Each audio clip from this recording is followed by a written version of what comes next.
Taste the Daily.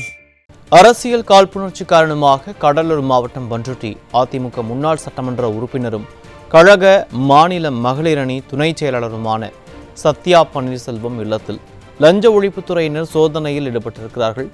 இது குறித்த கூடுதல் விவரங்களை நமது செய்தியாளர் தாமரை கண்ணன் வழங்க கேட்கலாம்.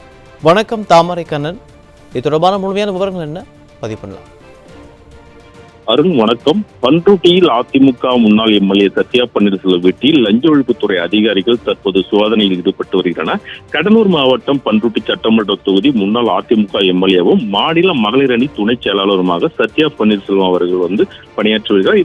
இந்த நிலையில் இன்று அவர்கள் வீட்டில் காலை 6 மணி முதல் 5 கார்கள் 10க்கும் மேற்பட்ட அதிகாரிகள் திடீர் லஞ்ச ஒழிப்புத்துறை சோதனையில் வந்துள்ளோம் என்று ஒரு சோதனை ஈடுபட்டு வருகின்றனர். குறிப்பாக சொல்ல வேண்டும் என்றால் மக்களை காப்பும் தமிழகத்தை மீட்பு என்ற நுண்ணத நோக்கத்தோடு அதிமுக பொதுச் செயலாளர் கடந்த 7ஆம் தேதியிலிருந்து எழுச்சி பயணத்தை மேற்கொண்டு வருகிறார். இந்த நிலையில் கடந்த 12ஆம் தேதி முதல் 4 நாட்களாக கடலூரில் பிரம்மாண்ட எழுச்சி பயணம் கழக பொதுச் செயலாளர் அவர்களுக்கு வரவேற்பு அளிக்கப்பட்டது. இதுல சத்யா பன்னீர்செல்வம் தலைமையில் ஏராளமானவர்கள் கழக தொண்டர்கள் உற்சாக வரவேற்பு அளித்ததை நம்ம பார்க்க முடிந்தது.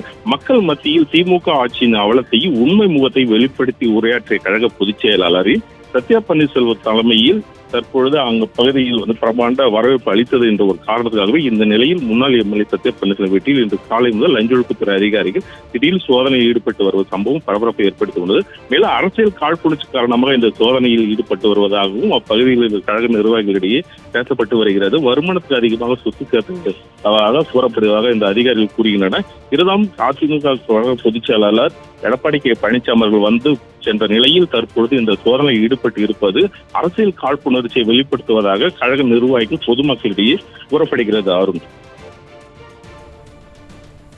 தாமரை கண்ணன், உங்களுடைய விரிவான விவரங்களுக்கு நன்றி.